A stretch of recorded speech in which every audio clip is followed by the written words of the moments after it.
No, stay where you are. Do not break the stillness of this moment. For this is a time of mystery. A time when imagination is free and moves forward swiftly, silently.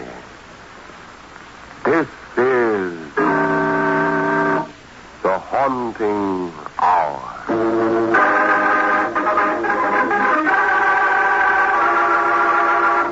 Tapping on the window.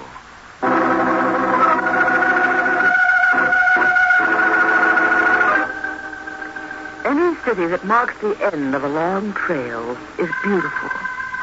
That is why Mexico City, even now, is like a white, majestic monument to me. For here on the sun-drenched terrace, I dare, for the first time, to look back without fear. The echo chamber in my mind is sealed, and I dare to let the past parade its antic sounds, even its tappings on the window. For now I know that tapping belongs to the past, to the places in my mind that once were dark. Yet, it was but a few days ago, back in New York, that I heard the tapping, that it came to me out of the night to shatter my reason and almost destroy me. How well I remember. Jim! Jim, wake up! What? Jim, please, turn on the light. What's the matter, Laura? Jim, somebody was tapping on my window. Oh, darling, for heaven's sake, you've been dreaming. No, Jim, I heard it. I was lying here wide awake, thinking. Laura, do you mean you haven't gone to sleep yet? What? Why, it's 2:00. I tell you, I heard it. Open the window, Jim. No. Laura, there's nothing and no one out here. There couldn't be, darling. It's a sheer drop of 20 stories. I heard the tapping. I know I heard it. Laura, try to get some sleep now. And promise me you'll go around to see Dr. Simmons in the morning. He'll give you something to quiet your nerves and make you sleep. All right, Jim. I guess I am overwrought. You want me to leave the light on? No. Good night, Jim. Good night, Laura.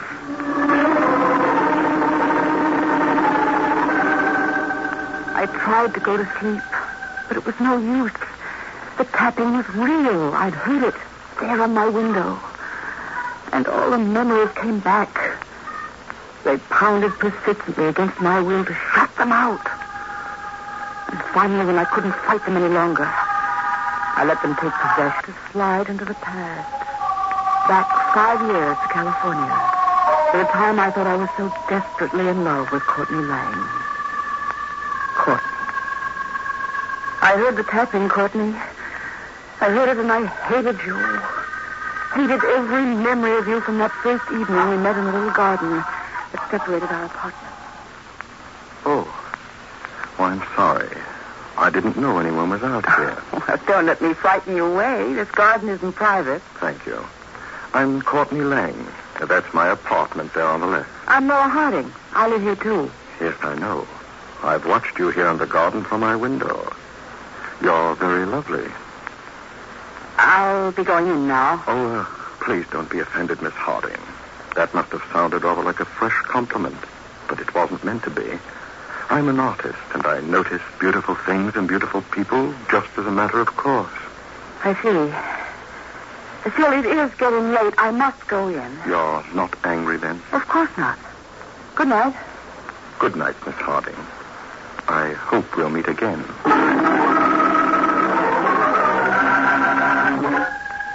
Several days passed, and I'd all but forgotten that chance meeting when... What's that? Who's there? It's Courtney Lang, Miss Harding. Open the window. Oh, what is it? You startled me. Well, I'm sorry. I should have phoned you, but this method seemed more direct. Was something wrong? No, far from it. In fact, this bold, unconventional summons is an invitation to a party. I see. Or rather, I don't. Well, I have a few friends in my apartment who are about to pass judgment on my latest painting. I'd like very much to have you join us and pass judgment, too. Well, I don't know. Do come. please? All right. I really would like to see some of your work. I'll join you in a moment.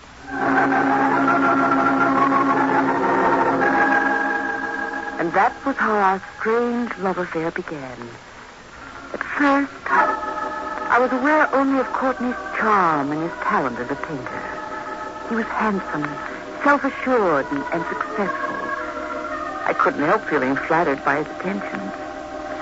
Then one evening, as we sat together in the garden, I had my first glimpse of the Courtney I was to learn to fear.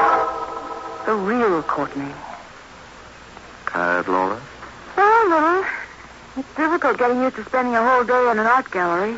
What did you think of those Rover black and whites? They're really what I took you to see. Well, frankly, I didn't like them. No, why not? Oh, I don't know exactly. They gave me the creeps. I knew you'd like them. But I didn't like them, Courtney. They were morbid and ugly. They looked like something remembered from a nightmare. Just what were they supposed to mean? They're Rover's illustrations for a book on phobias. Phobias? Well, I suppose that explains them, but it doesn't add to their appeal. Rover is a master. His brush begins where the psychiatrist leaves off. Oh, that kind of probing is horrible. No, it isn't, Flora. Every person has deep, dark recesses in his mind. Hidden, mysterious wells of doubts and fears that can be turned into sources of power, provided he isn't afraid of them. Courtney, I've never heard you talk like this before. You're psychic. You can understand this sort of thing. I'm psychic? Oh, Courtney, really? But you are. I sensed it the first time we met. You're super sensitive to things, to people, thoughts. You've got that kind of tension in your consciousness that gives you a sixth sense. I wish I did. Maybe I'd be a more successful writer if I knew a few things other people didn't. No, really, I'm serious, Laura. It's a trait I never fail to recognize. You mean you're psychic, too? Yes. I think you've always known that. Put me to the test. How? How can I test you? Well, suppose you concentrate on something we both know about. Some incident or conversation, even a person we both know. Let your mind take complete hold of it for a moment, and don't let go. Ready? No. Give me time to think of something difficult. Something you won't be likely to guess. Now, let me see. All right, I'm ready. Concentrate, then. I am. I've got it. You have? What? You were thinking of me, right? Oh, yes, but that's just an obvious guess on your part. No, there's more to it. You were thinking of the way I tap upon your window when I come to call for you. Why, Courtney, that's exactly right. How did you know? Well, it's particularly easy for me to hear any sound in a thought. You heard the sound in my thought? The tapping? Distinctly. You see, it's pitch dark, and your eyes have no distraction. So I didn't even have to use the thought energy to keep them closed. Want to try something else? No, it frightens me. I don't believe in it, but I'm afraid. It's because you don't want to recognize the psychical powers you know you have. You've been frightened and appalled by your own ability sometimes, by your hunches, your premonitions, even your dreams. Courtney, stop. This kind of talk is nonsense. Laura, if you are given this power to look on glory, you should be proud of it. No, I'm not. I want to go in now, Courtney. All right, Laura. I'll see you tomorrow evening, then. I should have left you then, Courtney. I should have run away. I knew that you were strange and even dangerous.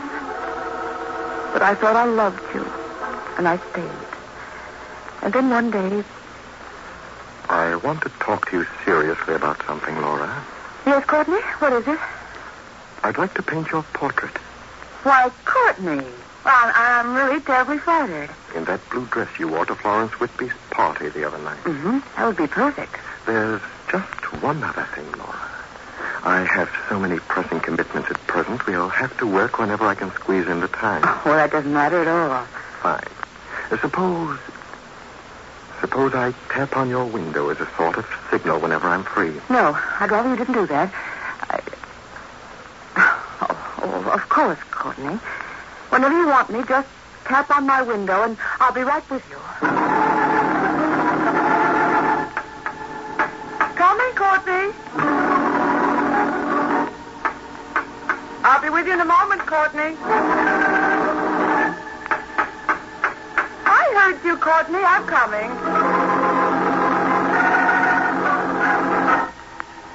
It was during those weeks that I posed for the portrait that I began to be convinced at last that Courtney was right. That I did have a strange power in my mind to see beyond the perilous edge of reality.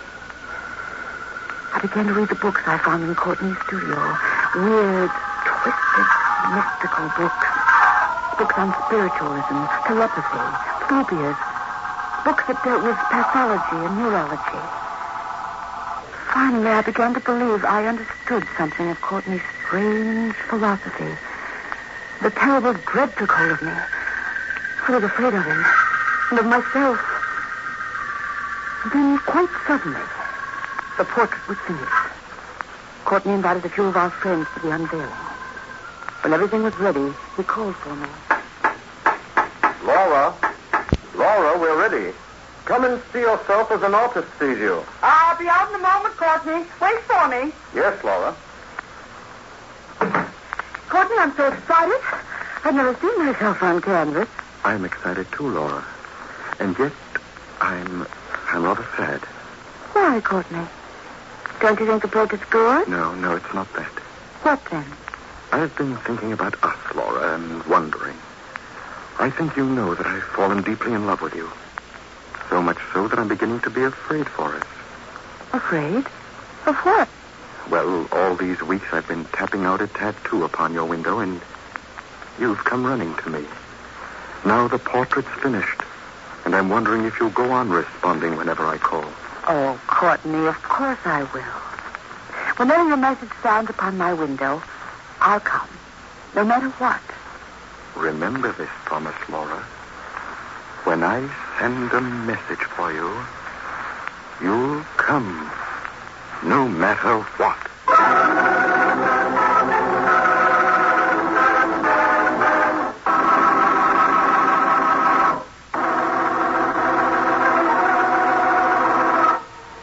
Now that everything is behind me, and all the ghosts of my past have been shut out, I can look back with a clear mind without being afraid. I know I fell in love with Courtney Lang before I realized what a strange person he was. I had tried to make concessions for him because he was a talented artist and the most fascinating man I'd ever known. Dark, mysterious, and challenging.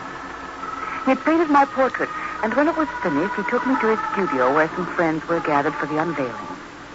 And when they were gone, Courtney said, Well, darling, now that you've seen it, tell me, how do you like your portrait? Courtney, I'm sure it's a beautiful piece of work. Artistically, I mean. But what? Well, don't be angry with me, but it seems to me that there's something almost sinister about it. In the eyes. They're too deep, too dark, somehow too knowing. But that's the real you, Laura. The you I love. Oh, Courtney, please. Let's not go through all that again. I have no special powers of mind or spirit. I know better, Laura. Think of it. To look into a world beyond this one. A world that we can find together if you will let me take you. Laura, we have but to combine our powers and the great unknown will open up to us. No, Courtney, no. Help me to pierce the veil into that mystic world. We could travel on wings, Laura. Together Courtney, you're mad. Let me go. Courtney, please let go of my arm. I'm afraid of you. Laura. I'm afraid of you. I never want to see you again. I hate you. I'm afraid.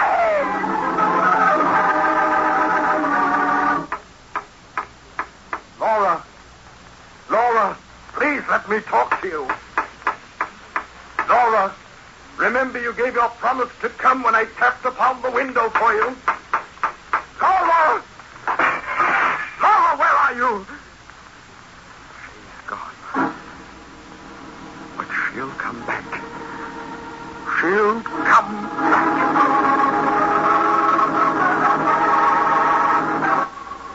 I ran away to New York and tried to forget Courtney.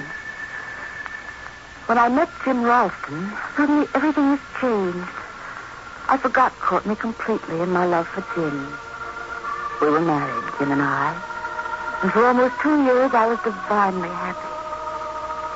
Then came the night I heard the tapping on my window. And I was sure that Courtney was sounding his message for me. The next morning, Jim tried to convince me that the tapping was a nightmare. Laura, let's not talk about that tapping anymore. Eat your breakfast. I don't want anything, Jim. Darling, you must eat. Come now, make an effort. Here, have some fruit. All right, Jim. I'll try. Oh, by the way, darling, remember that artist by the name of Courtney Lang you used to know in California? Why? Why do you speak of him? Well, there's an article in the morning paper about him. Yes. He died last night. Well, Laura, what's the matter? Courtney's dead. That's what the tapping meant. I knew. Let me see the paper, Jim. Here. Oh, darling, I'm sorry. I didn't know. Courtney Lang, well-known artist, died in an automobile accident near his Los Angeles home last night at 11 o'clock. Jim, that was 2 o'clock New York time. That's right. It was Courtney then. He tapped for me. I knew I would have sworn my life upon it. Laura, get hold of yourself. After all, you haven't seen Courtney Lang for years. You told me that was all over. He won't let me go, Jim. Laura, I'm going to call Dr. Simmons. No, please. I'm all right now. Really.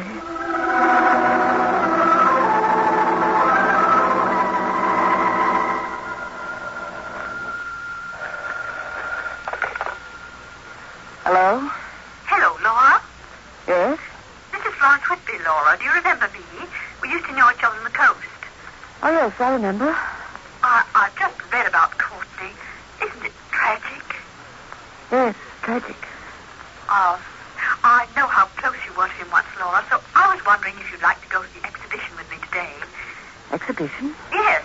Courtney's works are on exhibition at the Dykeman Galleries. I'd like to come. Well, suppose I meet you at the gallery at 2:30, Yes, at 2:30. I'll be there.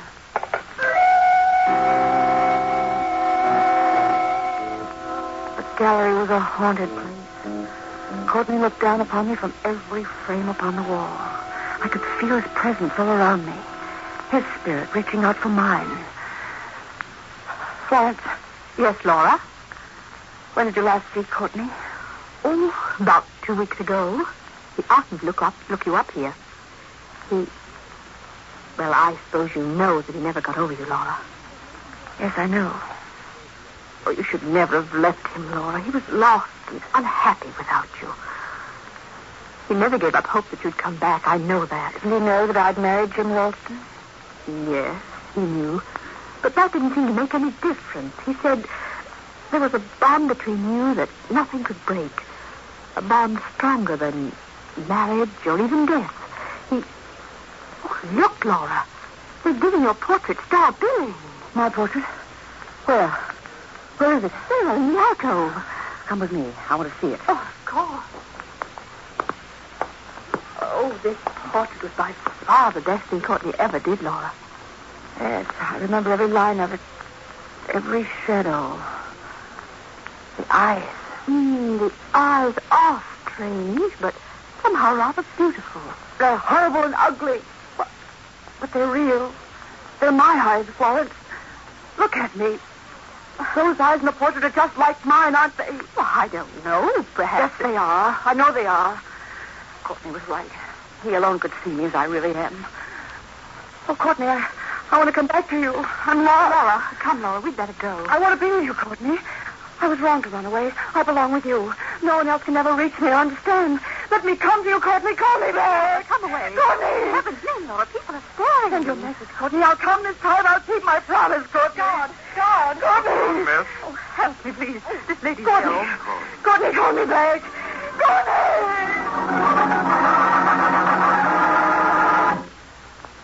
Give me your key, Laura, and I'll open the door.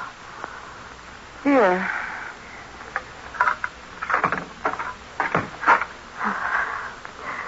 Are you sure you don't want me to stay with you till Jim comes home? No. I'm all right, Florence. Oh. Well, go to bed and try to rest. Oh, I wish you'd let me call a doctor. No. No, thank you. I'm all right. Well, goodbye, then.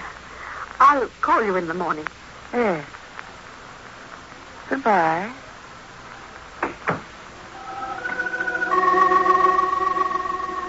The door closed, and I was alone. I remember the thought that immediately took possession of me.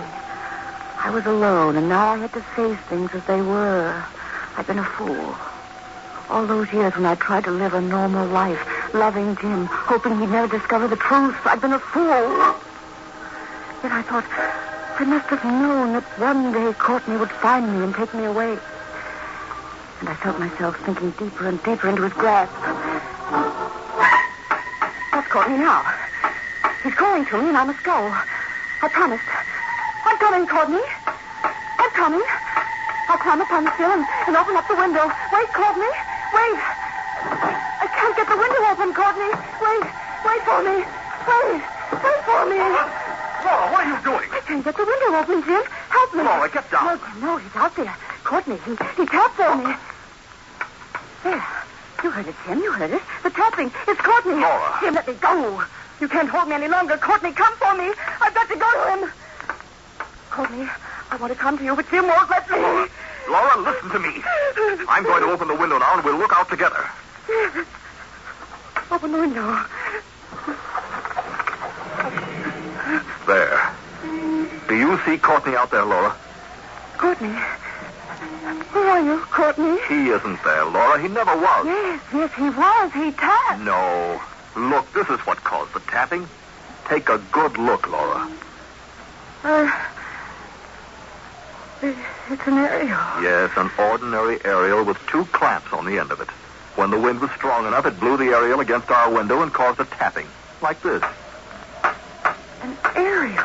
The wind was strong last night and again this afternoon. There, see for yourself. The wind is blowing now. Look.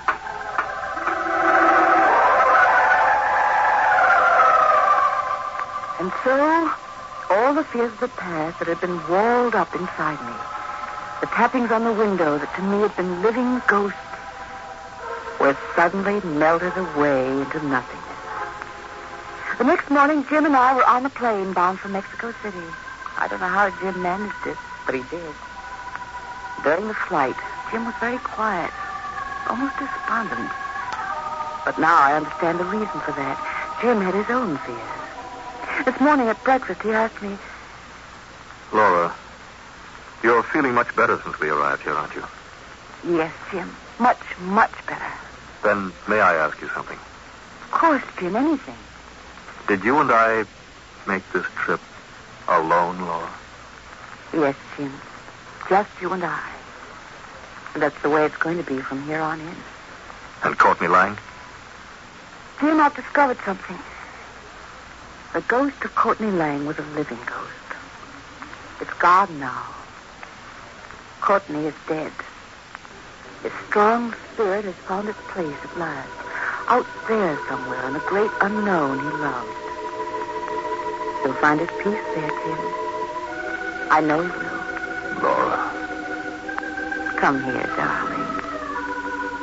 I want to kiss you.